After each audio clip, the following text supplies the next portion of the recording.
Good morning friends, welcome back to my YouTube channel Burma Academy online platforms. Friends, इस समय हम लोग trigonometry पढ़ रहे हैं, त्रिकोणमिति, और यह इस चैप्टर का तीसरा लेक्चर वीडियो है।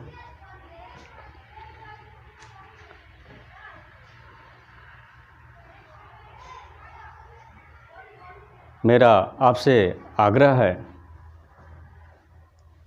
कि यदि आप मेरे इस चैनल पर पहली बार विजिट किए हैं, मेरी वीडियो को पहली बार देख रहे हैं, तो कृपया मेरे चैनल को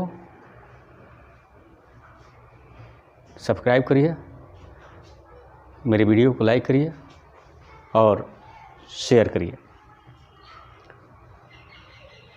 तो पिछले दिन हमने बताया था, पिछली वीडियो में हमने बात किया था त्रिकोणमितीय अनुपात और त्रिकोणमितीय अनुपात के कोण। त्रिकोणमितीय अनुपात के बारे में हमने बताया था कि किसी समकोण त्रिभुज की दो भुजाओं के अनुपात को त्रिकोणमितीय अनुपात कहा जाता है, और यह त्रिकोणमितीय अनुपात 6 होते हैं। साइन, कास, टैन, काट, सेक एवं कोशक, जिसको हिंदी में ज्या, कोज्या, स्पर्शज्या, कोट स्पर्शज्या, व्युत्क्रम कोज्या और व्युत्क्रम ज्या कहा जाता है। उसके बाद हमने बताया था कोण के बारे में कि ट्रिग्नोमेट्रिक रेशियो में कोणों को हम ग्रीक अक्षरों alpha, beta, gamma, delta, mu, new, जीव, ईटा, जीटा, थीटा, फाई इत्यादि अक्षरों से प्रेजेंट करते हैं, निरूपित करते हैं। आइए आज हम लोग उसी से रिलेटेड एक टॉपिक्स है पाइथागोरस का प्रमेय, जो समकोण त्रिभुज पर ही लागू होता है। हमने पिछली वीडियो में बताया था कि त्रिकोणमितीय अनुपात समकोण त्रिभुज राइट एंगल ट्रायंगल पर ही बेस्ट है, इसलिए यहाँ पर हम पाइथागोरस के प्रमेय को पढ़ेंगे। चलिए जानते हैं।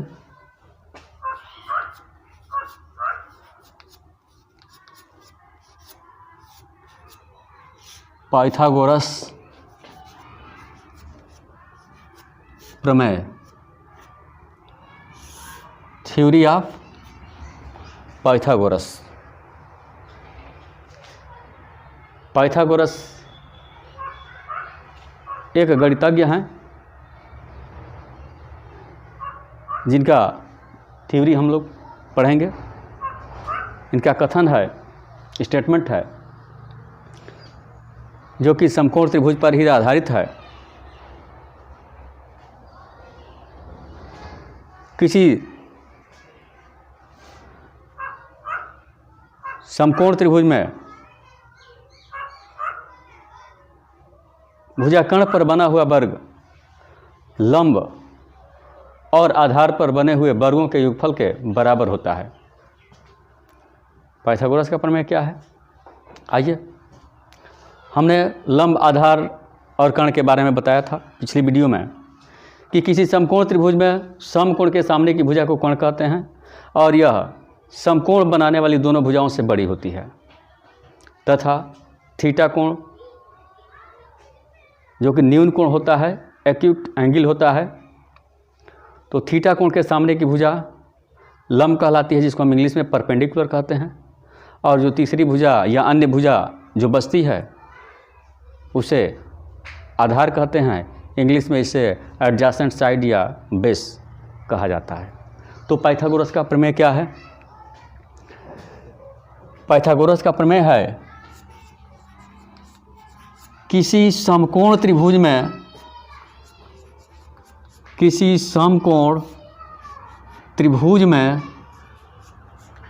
भुजा कर्ण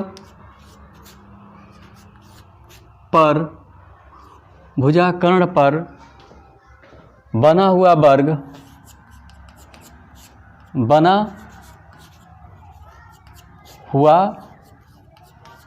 वर्ग किसी समकोण त्रिभुज में भुजा कर्ण पर बना हुआ वर्ग लंब एवं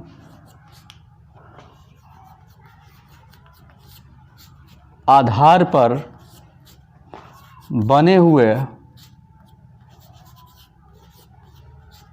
वर्गों के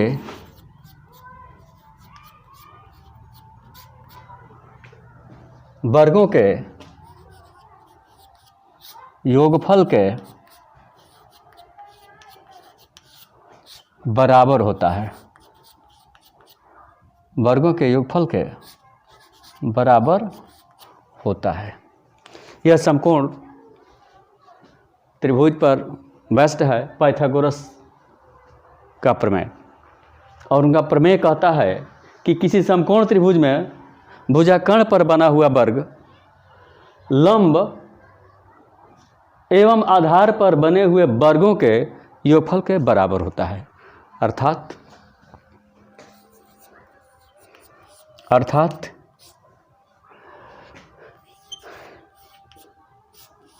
कर्ण वर्ग इज इक्वल टू लंब वर्ग प्लस आधार वर्ग।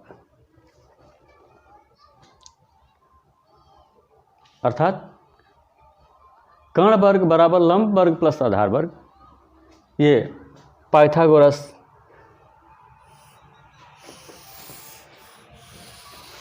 का प्रमेय है कि समकोण त्रिभुज में भुजाकर्ण पर बना हुआ वर्ग लंब और आधार पर बने हुए वर्गों के योगफल के बराबर होता है। पाइथागोरस का प्रमेय कहता है कि किसी समकोण त्रिभुज में भुजाकर्ण पर बना हुआ वर्ग लंब और आधार पर बने हुए वर्गों के योगफल के बराबर होता है। अर्थात कर्ण वर्ग बराबर लंब वर्ग प्लस आधार वर्ग। ठीक है। जैसे मान लीजिए यह कोई एक समकोण त्रिभुज है। इस समकोण त्रिभुज का नामकरण हम करते हैं PQR। इस समकोण त्रिभुज में यह समकोण है। PQ और QR 90 अंश के कोण अंतरित कर रहे हैं। PQ और भुजा QR मिलकर के 90 अंश का कोण बना रहे हैं। इसलिए यह कोण Q क्या है? समकोण है। तो पाइथागोरस का प्रमेय कहता है कि समकोण त्रिभुज में भुजाकर्ण पर बना हुआ वर्ग लंब और आधार पर बने हुए वर्गों के योगफल के बराबर होता है। तो इस त्रिभुज PQR में कोण Q समकोण है और ये दो कोण न्यून कोण है। इसमें से हमने मान लिया कि ये आपका थीटा कोण है। तो हमने बताया है कि समकोण के सामने की भुजा अर्थात PR क्या होगी? कर्ण होगी। क्या होगी? कर्ण होगी, जिसको हम K से डिनोट किए थे। और थीटा कोण अर्थात न्यून कोण एक्यूट एंगल के सामने की भुजा लंब होगी। क्या होगी? लंब होगी। इसको हमने L से डिनोट किया था। और जो तीसरी भुजा बचती है वो आपका आधार होगी। तो तीसरी भुजा कौन बच रही है? QR बच रही है। ये क्या है? ये आधार है। इसको हमने A से डिनोट किया था। हमने बताया था कि कर्ण को इंग्लिश में हम हाइपोटेनस कहते हैं और लंब को हम इंग्लिश में परपेंडिकुलर कहते हैं। क्या कहते हैं? परपेंडिकुलर। और आधार को हम एडजेसेंट साइड या बेस कहते हैं। एडजेसेंट साइड या बेस कहते हैं। तो पाइथागोरस का प्रमेय कहता है कि किसी समकोण त्रिभुज में भुजाकर्ण पर बना हुआ वर्ग लंब एवं आधार पर बने हुए वर्गों के योगफल के बराबर होता है। अर्थात कर्ण वर्ग बराबर लंब वर्ग प्लस आधार वर्ग या आधार वर्ग प्लस लंब वर्ग बराबर कर्ण वर्ग, लंब वर्ग प्लस आधार वर्ग बराबर कर्ण वर्ग या कर्ण वर्ग बराबर लंब वर्ग प्लस आधार वर्ग या आधार वर्ग प्लस लंब वर्ग बराबर कर्ण वर्ग। ठीक है, ये पाइथागोरस प्रमेय है या पाइथागोरस प्रमेय का ये कथन है। पाइथागोरस ने यही कथन दिया है, इसको दिमाग में सेट रखना है। ठीक है, तो पाइथागोरस का प्रमेय क्या होता है एक बार फिर से समझने का प्रयास करते हैं। पाइथागोरस ने कथन दिया कि किसी समकोण त्रिभुज में भुजाकर्ण पर बना हुआ वर्ग लंब एवं आधार पर बने हुए वर्गों के योगफल के बराबर होता है। अर्थात कर्ण वर्ग बराबर लंब वर्ग प्लस आधार वर्ग या लंब वर्ग प्लस आधार वर्ग बराबर कर्ण वर्ग या आधार वर्ग प्लस लंब वर्ग बराबर कर्ण वर्ग।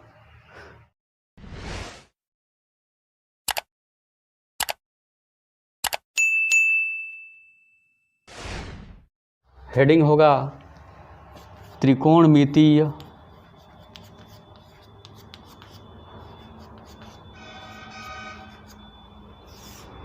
अनुपातों के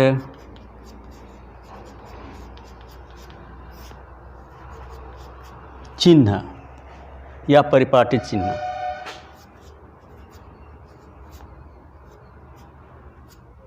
चिन्ह साइन ऑफ टी रेशियो।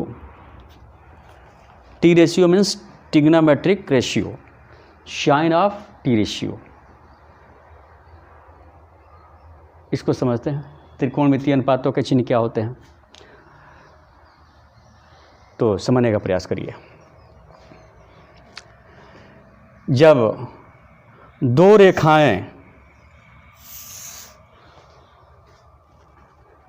रेखाएं जिसमें एक हॉरिजॉन्टल है अर्थात ऊर्ध्वाधरता हो और दूसरी वर्टिकल अर्थात क्षैतिज हो, यदि ये दोनों एक दूसरे को सम कोण पर काटती हैं तो इस प्रकार चार क्षेत्र बनते हैं और ये चारों क्षेत्र प्रायः चतुर्थांश कहे जाते हैं। फिर समझने का प्रयास करिए। जब दो रेखाएं एक दूसरे को सम कोण पर प्रतिच्छेदित करती हैं तो इस प्रकार चार क्षेत्र बनते हैं जो ये प्रायः चतुर्थांश कहे जाते हैं। इसमें आपका यह भाग प्रथम चतुर्थांश होता है। क्या होता है? प्रथम चतुर्थांश होता है। ये आपका द्वितीय चतुर्थांश होता है। ये आपका द्वितीय चतुर्थांश होता है। ये आपका तृतीय चतुर्थांश होता है। तृतीय चतुर्थांश होता है और ये आपका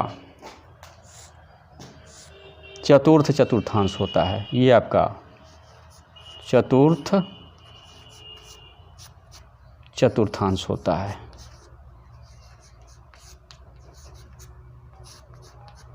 चतुर्थ चतुर्थांश होता है। ठीक है,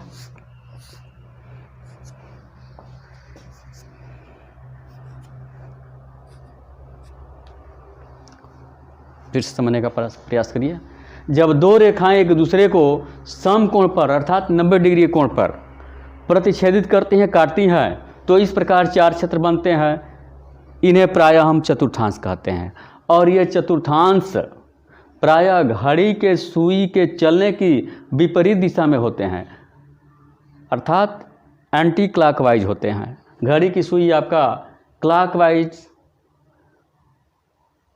चलती है अर्थात दक्षिणावर्त दाएं की ओर दाएं तरफ चलती है और ये चतुर्थांश घड़ी के सुई की उल्टी दिशा में अर्थात बाएं तरफ, जिसको हम एंटी क्लॉकवाइज कहते हैं, चलते हैं। ठीक है, तो ये चतुर्थांश घड़ी के सुई के चलने की उल्टी दिशा, इसको हम कहते हैं anti clockwise anti clock wise, अर्थात घड़ी के सुई के चलने की उल्टी दिशा, जिसको हम कहते हैं हिंदी में वामावर्त, वामावर्त। तो ये चतुर्थांश घड़ी की सुई के चलने की उल्टी दिशा अर्थात एंटी क्लॉकवाइज अर्थात वामावर्त होते हैं। इन चतुर्थांश को हम इंग्लिश में क्वाड्रांट्स कहते हैं। क्या कहते हैं? क्वाड्रांट्स कहते हैं। तो ये प्रथम चतुर्थांश, इसका मतलब ये फर्स्ट क्वाड्रांट्स हो गया। क्या हो गया? और नज़दीक लिखते हैं, फर्स्ट क्वाड्रांट्स। ये द्वितीय चतुर्थांश का मतलब सेकंड क्वाड्रांट्स। ये तृतीय चतुर्थांश का मतलब थर्ड क्वाड्रांट्स, थर्ड क्वाड्रांट्स। और ये चतुर्थ चतुर्थांश का मतलब फोर्थ क्वाड्रांट्स, फोर्थ क्वाड्रांट्स, क्वाड्रांट्स। ठीक है, ठीक है। फिर आगे बढ़ते हैं। इसका जब दो रेखाएं एक दूसरे को समकोण पर काटती है, तो जिस बिंदु पर ये एक दूसरे को काटती है उसे हम मूल बिंदु कहते हैं, और इस मूल बिंदु को O से प्रदर्शित किया जाता है, जिसके निर्देशांक 0 0 होते हैं। इसके निर्देशांक 0 0 होते हैं। तो मूल बिंदु के निर्देशांक क्या होते हैं? 0 0 होते हैं। अब समझिए कि 0 0 कैसे होते हैं। देखिए, जब हम कोई यह वर्टिकल रेखा खींचते हैं और उसको समकोण पर काटती हुई हॉरिजॉन्टल लाइन खींचते हैं, ऊर्ध्व रेखा खींचते हैं, अर्थात यह क्षैतिज रेखा कहलाता है, इसको ऊर्ध्व रेखा कहते हैं। और जहाँ कटान बिंदु है, यह आपका मूल बिंदु है, इसको हम मूल बिंदु कहते हैं, अर्थात इसका यह सेंटर है। तो मूल बिंदु से क्षैतिज अक्ष पर, ये कौन सा अक्ष है? इसको हम क्षैतिज अक्ष कहते हैं, इसको हम क्षैतिज अक्ष कहते हैं। और इसको हम ऊर्ध्व अक्ष, इसको हम ऊर्ध्व अक्ष कहते हैं। अब इस क्षैतिज अक्ष को x, इधर से x o x डैश अक्ष कहा जाता है, और ऊर्ध्व अक्ष को y o y डैश अक्ष कहा जाता है। इसको भी दिमाग में सेट करना है कि इस वर्टिकल लाइन को, क्षैतिज अक्ष को हम x o x डैश अक्ष कहते हैं, और ऊर्ध्वाधर लाइन, हॉरिजॉन्टल लाइन को हम y o y डैश अक्ष कहा जाता है। ठीक है, समझ में आ गया? तो मूल बिंदु से क्षैतिज अक्ष पर दाईं तरफ धनात्मक संख्याओं का प्रेजेंटेशन किया जाता है। तो मान लीजिए यहाँ पर आपका मूल बिंदु है O, यहाँ पर 0 होगा, और यहाँ से हम आगे बढ़ते हैं एक कदम, मान लीजिए यह 1 सेंटीमीटर है, तो यह 1 हो गया। 1 सेंटीमीटर और आगे हम यहाँ बढ़ेंगे तो 1 1 2 हो गया, तो ये 2 हो गया। इतना ही आगे बढ़ेंगे तो ये 3 हो गया, ये हो गया तो 4 हो गया। दूरियाँ ये समान होनी चाहिए। ठीक है, ये 5 हो गया, ये 6 हो गया, ये 7 हो गया। ऐसे ही अगर बढ़ेंगे तो ये 8 9 10 बढ़ता जाएगा। और मूल बिंदु से क्षैतिज अक्ष पर बाईं तरफ, ये हमारा बायां हाथ है, तो बाईं तरफ ऋणात्मक संख्याओं का प्रेजेंट करते हैं। अर्थात यहाँ पर आपका इतना ही दूरी, जब इधर बढ़ेंगे तो -1, इधर बढ़ेंगे तो -2, उतना ही दूरी आगे बढ़ेंगे यहाँ तो -3, -4, -5, -6, -7, आगे बढ़ेंगे तो -8, -9, -10, इस तरह बढ़ता जाएगा। ठीक है। फिर इस ऊर्ध्व अक्ष पर मूल बिंदु से ऊपर की ओर धनात्मक संख्याओं का प्रेजेंटेशन किया जाता है। तो इतना ही दूरी ऊपर की ओर बढ़ेंगे, मान लीजिए यहाँ हो गया 1, इतना दूरी और आगे बढ़ गए 2, 3, 4, 5, 6, ऐसे 7, 8, 9, 10 बढ़ता जाएगा। तो इधर पॉजिटिव हो गया, इधर निगेटिव हो गया, फिर इधर पॉजिटिव हो गया, इधर निगेटिव हो गया। तो ये 1, 2, 3, 4, 5, 6, 7 पॉजिटिव है, ऊपर भी पॉजिटिव होता है। तो 1, 2, 3, 4, 5, 6, आगे 7, 8 होगा, ठीक है। इधर होता है निगेटिव, तो ये हो जाएगा आपका -1। आइए हम यहाँ नोट करते हैं, इसको यहाँ रख रहे हैं -1, ठीक है। ये आपका हो जाएगा -2, ये बिंदु हो जाएगा -3, -4, -5, -6, -7, इधर आगे बढ़ेगा तो -8, -9, -10, -11, माइनस में बढ़ेगा, ठीक है। इतना ही दूरी अगर हम नीचे लेकर के चलें, जितना दूरी ऊपर है या जितना दूरी दाएं और बाएं है, उतना ही दूरी यदि हम नीचे लेकर के चलें तो ऊपर पॉजिटिव होता है तो नीचे निगेटिव। तो ये 1 है तो ये क्या हो जाएगा, -1 हो गया। तो ये -1 हो गया। इतना ही दूरी आगे बढ़ लीजिए तो ये -2 हो गया। इतना ही दूरी इधर बढ़ गया तो ये -3 हो गया, ये -4 हो गया, क्या हो गया, -4 हो गया। ये आपका -5 हो गया, ये आपका -6 हो गया, ठीक है। तो इधर पॉजिटिव होता है तो 0, 1, 2, 3, 4, 5, 6, 7, 8, इधर निगेटिव होता है तो यहाँ 0 हो जाएगा। और इधर फिर -1, -2, -3, ऊपर पॉजिटिव तो यहाँ 0 से स्टार्ट हो जाएगा, 0, 1, 2, 3, 4, 6 तक जाएगा या आगे जितना तक ले जाएं तो यहाँ 0 हो गया। फिर यहाँ से जब 0 है तो नीचे आएंगे तो निगेटिव होगा, तो -1, -2, -3, -4, -5, -6, -7, -8 बढ़ता जाएगा, ठीक है। इसीलिए यहाँ पर मूल बिंदु का निशांक 0, 0 होता है, क्योंकि यहाँ से जब हम संख्याएं दोनों तरफ बढ़ते हैं, चाहे क्षैतिज अक्ष पर दाएं बढ़ें या बाएं बढ़ें, या ऊर्ध्व अक्ष पर ऊपर की ओर बढ़ें या नीचे की ओर बढ़ें, 0 से ही स्टार्ट होता है। तो जहाँ ये दोनों रेखाएं एक दूसरे को काटती हैं उसे हम मूल बिंदु कहते हैं, और इसका निशांक 0, 0 होता है, जिसमें पहले जीरो को हम भुज कहते हैं, पहले जीरो को हम भुज कहते हैं, और दूसरा जीरो कोटि होता है, कोटि होता है। अब इसमें भी समझिए, अब ये जो क्षैतिज अक्ष है जिसको हमने बताया एक्स डैश अक्ष या क्षैतिज अक्ष या वर्टिकल लाइन, इसको इंग्लिश में हम वर्टिकल लाइन कहते हैं, ये आपका भुज है। ये क्या कहलाता है, ये आपका भुज कहलाता है, या आपका भुज अक्ष कहलाता है, जिसमें इधर मूल बिंदु से क्षैतिज अक्ष पर दाईं तरफ धनात्मक संख्याएं होती है, ये धनात्मक भुज हैं।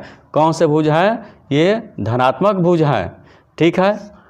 और ये भी क्या है, ये भी भुज ही है, लेकिन मूल बिंदु से बाईं तरफ क्षैतिज अक्ष पर जो संख्याएं प्रेजेंट की जाती हैं, निगेटिव प्रेजेंट की जाती हैं, इसलिए इसको हम निगेटिव भुज कहते हैं। इसको हम क्या कहते हैं, निगेटिव भुज कहते हैं।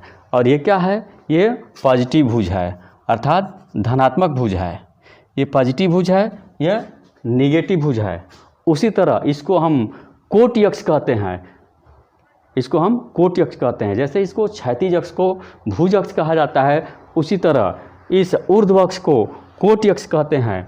और कोटि में मूल बिंदु से किस ऊर्ध्व अक्ष पर ऊपर की ओर धनात्मक संख्याएं प्रेजेंट की जाती है, इसलिए इसको हम धनात्मक भुज कहते हैं। क्या कहते हैं, पॉजिटिव भुज कहते हैं। पॉजिटिव भुज नहीं, ये कोटि होता है। ये वाला भुज अक्ष है, ये वाला कोटि अक्ष है। तो मूल बिंदु से ऊर्ध्व अक्ष पर हॉरिजॉन्टल लाइन पर मूल बिंदु से ऊपर की ओर धनात्मक संख्याएं प्रेजेंट की जाती है, इसलिए ऊपर क्या होता है, पॉजिटिव कोटि होती है, पॉजिटिव कोटि होती है। और मूल बिंदु से किस अक्ष पर, ऊर्ध्व अक्ष पर हॉरिजॉन्टल लाइन पर मूल बिंदु से नीचे की ओर ऋणात्मक संख्याएं प्रेजेंट की जाती है, इसलिए इसको हम निगेटिव कोटि कहते हैं, निगेटिव कोटि कहा जाता है। ठीक है, समझ में आ गया इतना। अब आगे हम बढ़ते हैं। जब हम प्रथम चतुर्थांश में y को x से या x को y से मिलाएंगे ऐसे, तो यह एक समकोण त्रिभुज का रूप लेता है, जिसमें यह आपका 90 डिग्री है। और मान लीजिए कि यह न्यून कोण है, न्यून कोण है भी, यह भी न्यून कोण है और यह भी न्यून कोण है। मान लिए कि यह जो न्यून कोण है ये थीटा है। क्या है? थीटा है। ठीक है। तो अब इसमें हम चलेंगे तो इसमें क्या है, इसमें आपने भुज को पॉजिटिव दर्शाया है, अर्थात ये लाइन पॉजिटिव है, ये भुज पॉजिटिव है, और ये लाइन क्या है, कोटि है, जो कि कहाँ है, मूल बिंदु से ऊर्ध्वाधर अक्ष पर ऊपर की ओर है, तो ये भी पॉजिटिव है। तो यहाँ आपकी भुज भी पॉजिटिव हो गया, यहाँ कोट भी पॉजिटिव हो गया। और समकोण के सामने की भुजा होती है जिसको हम कर्ण कहते हैं, ये हमेशा पॉजिटिव होती है, ये हमेशा पॉजिटिव होती है। ठीक है। समकोण के सामने की भुजा को कर्ण कहते हैं, और यह जो समकोण बनाने वाली दोनों भुजाओं से बड़ी होती है, इससे भी बड़ी है और इससे भी बड़ी है, ये हमेशा पॉजिटिव होती है। तो अब हमको इसी में क्या करना है, इसी में हमें देखना है कि त्रिकोणमितीय अनुपातों के चिन्ह क्या होते हैं। तो चलिए पहले इसके बारे में लिख लेते हैं, उसके बाद हम उधर चलते हैं। यहाँ लिख रहे हैं, समझने का प्रयास करिएगा। जब किसी समकोण त्रिभुज जब दो रेखाएं, इसको साफ करते हैं, जब दो रेखाएं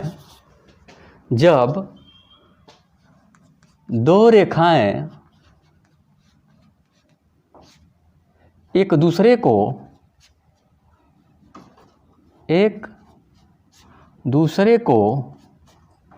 समकोण पर काटती हैं या प्रतिच्छेद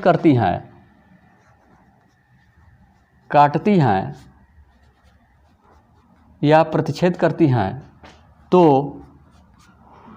इस प्रकार चार क्षेत्र निर्मित होते हैं। चार क्षेत्र निर्मित होते हैं या चार क्षेत्र बनते हैं, निर्मित होते हैं। ये चार क्षेत्र जब दो रेखाएं एक दूसरे को समकोण पर काटती है तो इस प्रकार चार क्षेत्र बनते हैं। चार क्षेत्र बनते हैं, प्रथम, द्वितीय, तृतीय, चतुर्थ। जो चार क्षेत्र बनते हैं, जो ये प्रायः चतुर्थांश कहे जाते हैं। चतुर्थांश कहे जाते हैं,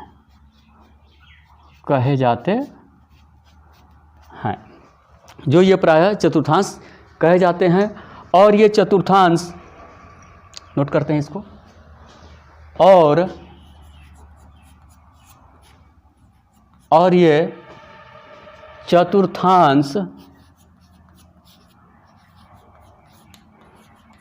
चतुर्थांश प्रायः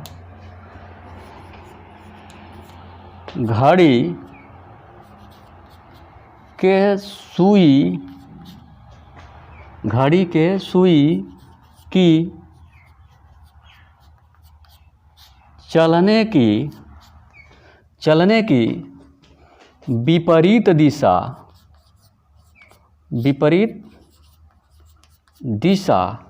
अर्थात कौन सा, एंटी क्लॉक वाइज, जिसको हम क्या कहते हैं, वामावर्त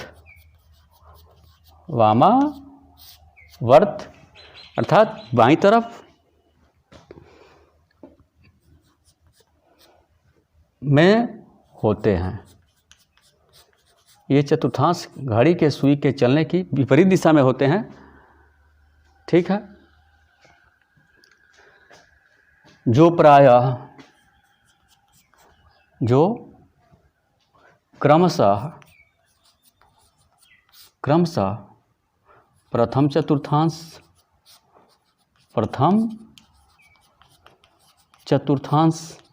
कामा द्वितीय चतुर्थांश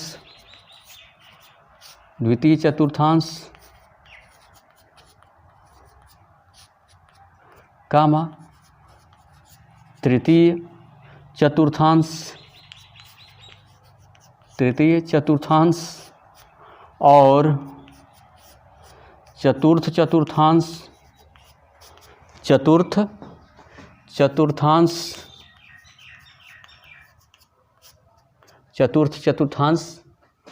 कहे जाते हैं।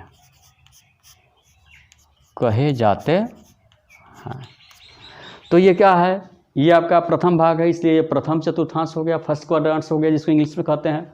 ये द्वितीय भाग होता है, इसको हम द्वितीय चतुर्थांश कहते हैं या सेकंड क्वाड्रेंट्स कहते हैं। ये आपका तृतीय चतुर्थांश होता है, जिसको इंग्लिश में हम थर्ड क्वाड्रेंट्स कहते हैं। और ये चतुर्थ चतुर्थांश होता है, जिसको हम फोर्थ क्वाड्रेंट्स कहते हैं। ठीक है, ये चतुर्थांश घड़ी के सुई के चलने की उल्टी दिशा में चलते हैं, विपरीत दिशा में चलते हैं, एंटी क्लॉकवाइज चलते हैं, वामावर्त चलते हैं। ठीक है। तथा जहाँ पर ये दोनों रेखाएं कौन सी रेखाएं? क्षैतिज रेखाएं और ऊर्ध्व रेखाएं। तथा जहाँ पर ये दोनों रेखाएं एक दूसरे को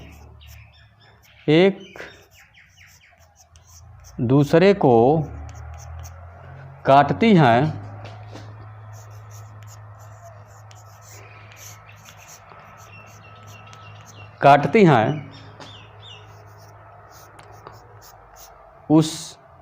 उसे या उस बिंदु को, उस स्थान को, उस बिंदु को मूल बिंदु कहा जाता है। मूल बिंदु कहा जाता है, जिसके निर्देशांक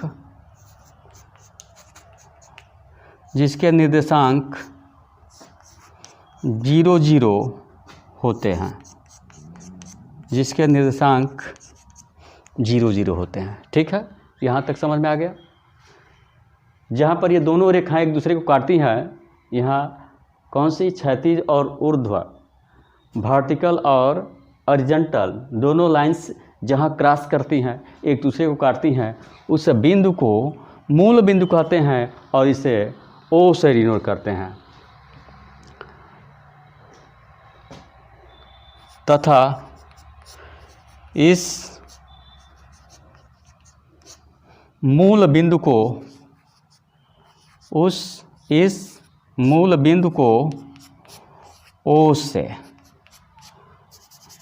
इस मूल बिंदु को ओ से डिनोट करते हैं, प्रदर्शित करते हैं,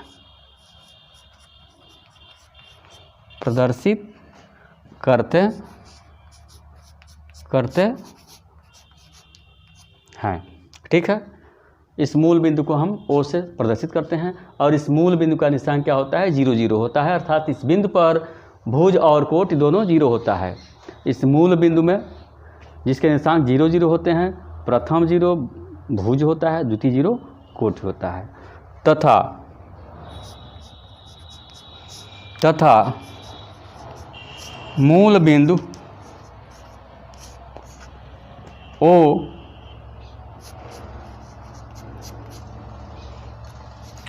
के निर्देशांक जो कि क्या होते हैं? 0 0 होते हैं, 0 0 होते हैं, 0 0 होते हैं। इस समय प्रथम जीरो अर्थात शून्य, प्रथम शून्य को भुज, भुज अर्थात ये जो पहला शून्य है ये क्या है, भुज है। एवं द्वितीय शून्य को, द्वितीय शून्य को, शून्य को कोटि कहा जाता है, कोटि कहा जाता है। तो ये जो दूसरा शून्य है इसको हम क्या कहते हैं, कोटि कहते हैं। ठीक है, ये पहला शून्य, पहला जीरो भुज है, दूसरा जीरो कोटि है। तो मूल बिंदु के निर्देशांक 0 0 हैं, जिसमें प्रथम जीरो भुज है, दूसरा जीरो कोटि है। इसको दिमाग में सेट रखने हैं। ठीक है, इतना तक समझ में आ गया। एक बार फिर समझ लेने का प्रयास करिए। जब दो रेखाएं एक दूसरे को समकोण पर काटती हैं, जिसमें एक क्षैतिज और दूसरी ऊर्ध्व होती है, जब ये दोनों एक दूसरे को समकोण पर प्रतिच्छेदित करती है, काटती है, तो इस प्रकार चार क्षेत्र बनते हैं। और ये चार क्षेत्र प्रायः चतुर्थांश कहलाते हैं, जिसको हम इंग्लिश में क्वाड्रांट्स कहते हैं। और ये चतुर्थांश प्रायः घड़ी के सुई के चलने की उल्टी दिशा, विपरीत दिशा, एंटी क्लॉकवाइज अर्थात वामावर्त होते हैं। ठीक है,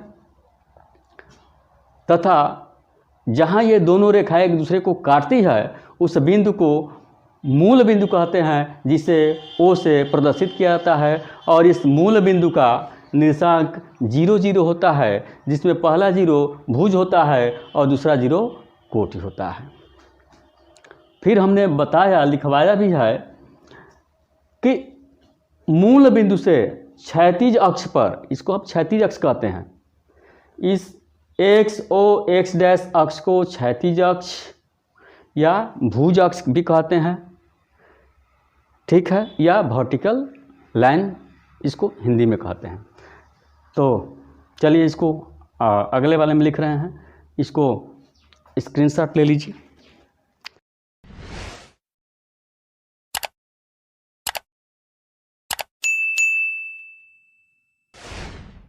त्रिकोणमितीय अनुपातों के चिन्ह हमने बताया कि जब दो रेखाएं एक दूसरे को समकोण पर काटती है तो इस प्रकार चार क्षेत्र बनते हैं। और ये क्षेत्र प्रायः चतुर्थांश कहलाते हैं, जो ये घड़ी के सुई के चलने की उल्टी दिशा अर्थात एंटी क्लॉकवाइज दिशा में चलते हैं, अर्थात वामावर्त चलते हैं। तो एक्स ओ एक्स डैश अक्ष को हमने बताया था कि जब दो रेखाएं एक दूसरे को समकोण पर काटती हैं तो इस प्रकार चार क्षेत्र बनते हैं। इस रेखा में ये जो क्षैतिज रेखा होती है इसको हम एक्स ओ एक्स डैश अक्ष कहते हैं, और इस ऊर्ध्व रेखा को वाई ओ वाई डैश अक्ष कहा जाता है। तो इसको हम क्षैतिज अक्ष कहते हैं। क्या कहते हैं? क्षैतिज अक्ष कहते हैं। और इसको हम ऊर्ध्व अक्ष कहते हैं। क्या कहते हैं? ऊर्ध्व अक्ष कहते हैं। ठीक है, अभी हमने बताया था इसके पहले वाले में। चलिए इसको पहले नोट कर लेते हैं। क्षैतिज अक्ष को क्षैतिज अक्ष को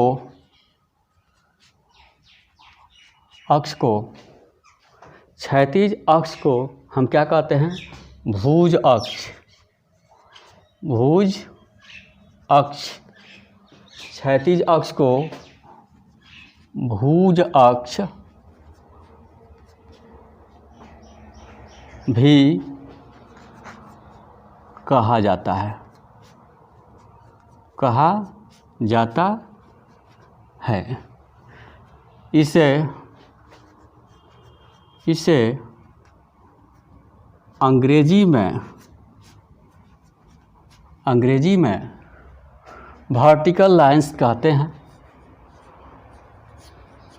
वर्टिकल लाइंस कहा जाता है। क्षैतिज अक्ष को वर्टिकल लेंस कहा जाता है। क्षैतिज अक्ष क्या कहलाता है? वर्टिकल लेंस कहलाता है। ठीक है, क्या कहलाता है? वर्टिकल लेंस कहलाता है। एवं ऊर्ध्व या ऊर्ध्वाधर, ऊर्ध्व या ऊर्ध्वाधर मतलब नीचे से ऊपर की ओर। ठीक है, एवं ऊर्ध्व या ऊर्ध्वाधर अक्ष, जिसको हम इंग्लिश में हॉरिजॉन्टल लाइंस कहते हैं,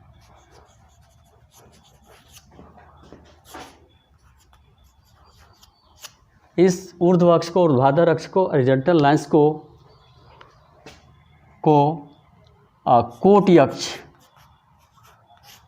कोटि अक्ष, कोटि अक्ष कहा जाता है, कहा जाता है। क्षैतिज अक्ष को फिर समझने का प्रयास करिए।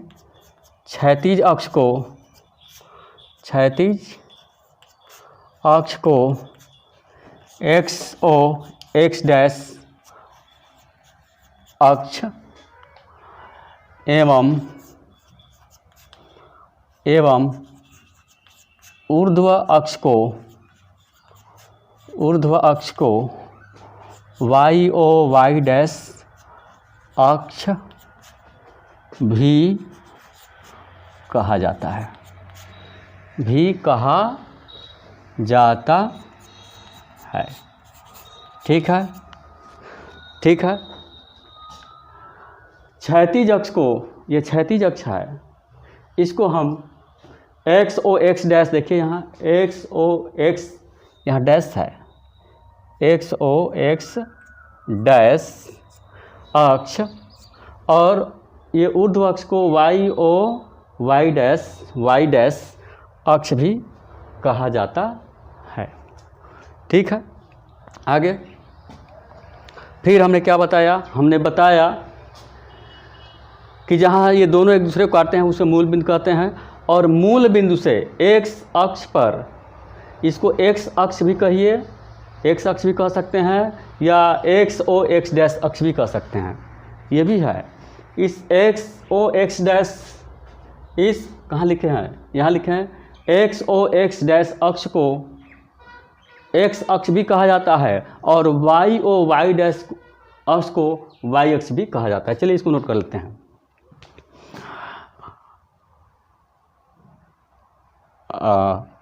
एवं XO X डैश अक्ष को X अक्ष एवं Y, यहाँ एवं न करके तथा कर लीजिए, तथा XO X डैश अक्ष को X अक्ष एवं YO Y डैश अक्ष को Y अक्ष भी कहा, Y अक्ष भी कहा जाता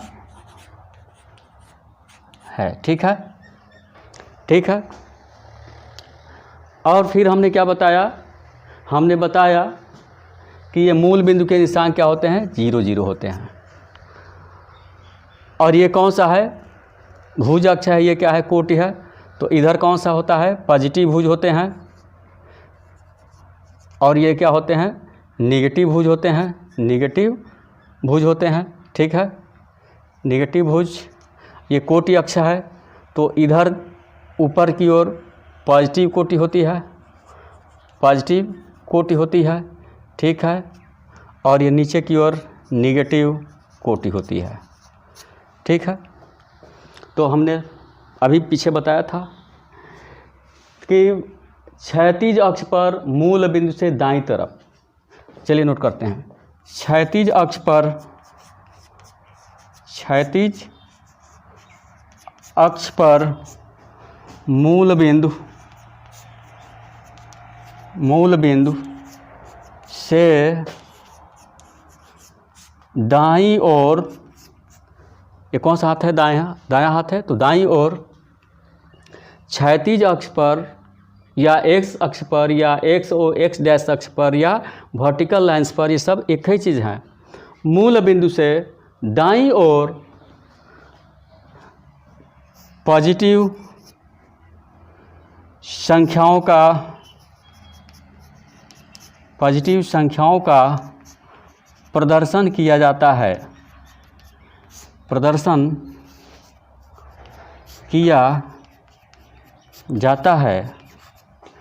एवं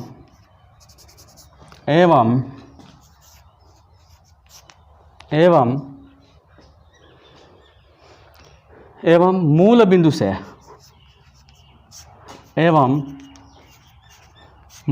से बाईं ओर किस पर? एक्स अक्ष पर ही, क्षैतिज अक्ष पर ही मूल बिंदु से बाईं ओर निगेटिव संख्याओं का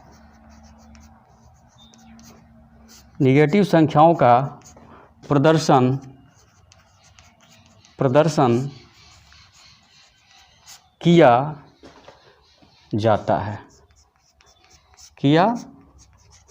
जाता है। ठीक है। फिर इसी प्रकार मूल बिंदु से ऊर्ध्वाधर अक्ष पर या ऊर्ध्वाधर अक्ष पर मूल बिंदु से ऊपर की ओर, चलिए नोट करते हैं। और या इसी प्रकार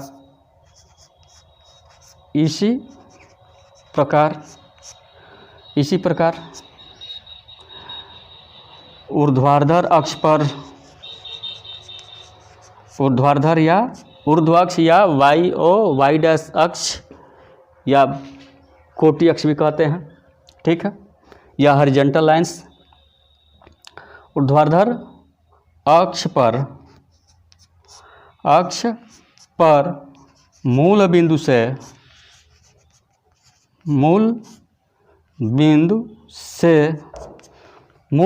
ये मूल बिंदु है, मूल बिंदु से ऊपर की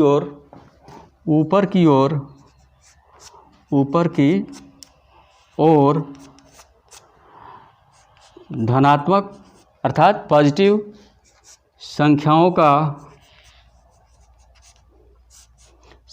का प्रदर्शन किया जाता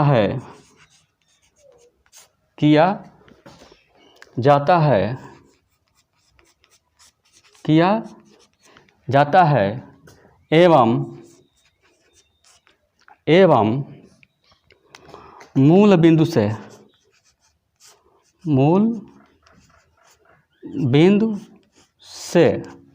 अब मूल बिंदु से ऊपर की बात हो रहा था, धनात्मक संख्याओं का प्रेजेंटेशन किया जाता है किस अक्ष पर? ऊर्ध्व अक्ष पर। और मूल बिंदु से नीचे की ओर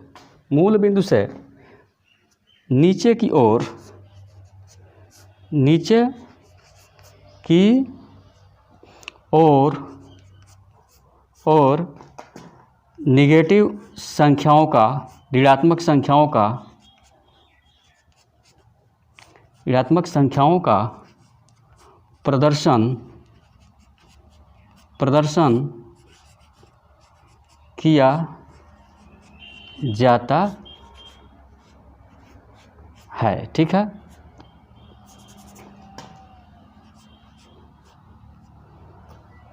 ठीक है। फिर से समझ लीजिए।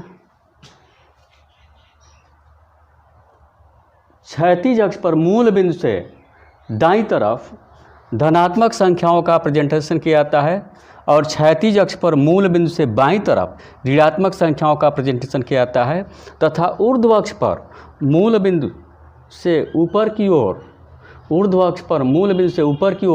धनात्मक संख्याओं का प्रेजेंटेशन किया जाता है और ऊर्ध्व अक्ष पर ही मूल बिंदु से नीचे की ओर ऋणात्मक संख्याओं का प्रदर्शन किया जाता है तथा मूल बिंदु के निशान क्या होते हैं? 0 0 होते हैं, जिसमें पहला 0 भुज होता है और दूसरा 0 कोटि होता है।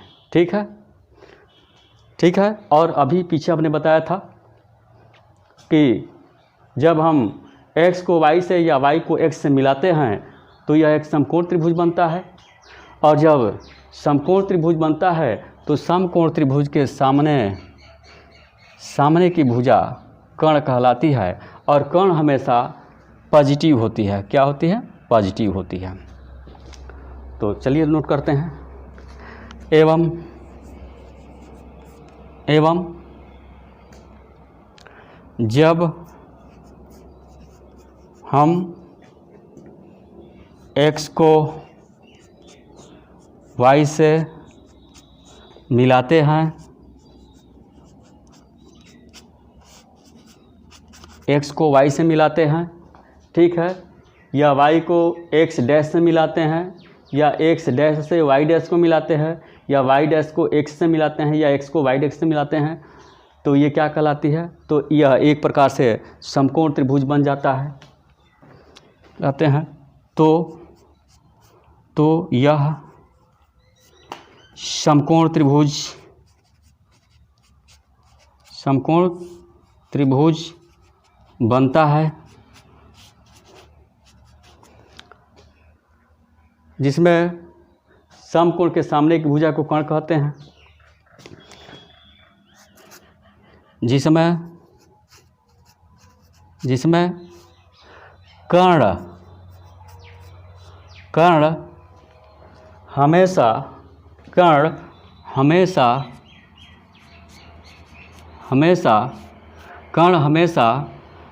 पॉजिटिव रहता है या पॉजिटिव होता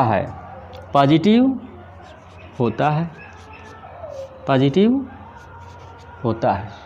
तो इसमें क्या हो जाएगा? कर्ण ये पॉजिटिव हो जाएगा, इसको मिलाएंगे तो ये समकोण के सामने का भुजा क्या हो जाएगा? कर्ण होगा। ये भी क्या होगा? पॉजिटिव होगा। इसके सामने का ये समकोण बनेगा, और इसके सामने का ये क्या हो जाएगा? कर्ण होगा, और ये भी पॉजिटिव होगा। और जब इसको मिलाएंगे तो यह समकोण त्रिभुज यहाँ बनेगा, और इसके सामने का यह जो है क्या होगा? कर्ण होगा, और यह भी क्या होगा? पॉजिटिव होगा। ठीक है, तो इसके सामने का यह जब इसको मिलाएंगे तो ये कर्ण होगा, और ये भी पॉजिटिव होगा। और जब इसको मिलाएंगे तो समकोण, यहाँ भी समकोण ही बनेगा, तो इसके सामने का ये क्या होगा? ये भी कर्ण ही होगा, और यह भी क्या होगा? पॉजिटिव होगा। फिर यह भी क्या होगा? कर्ण ही होगा, और यह भी कर्ण क्या होगा? पॉजिटिव होगा। ठीक है, तो इसको आप स्क्रीनशॉट ले लें।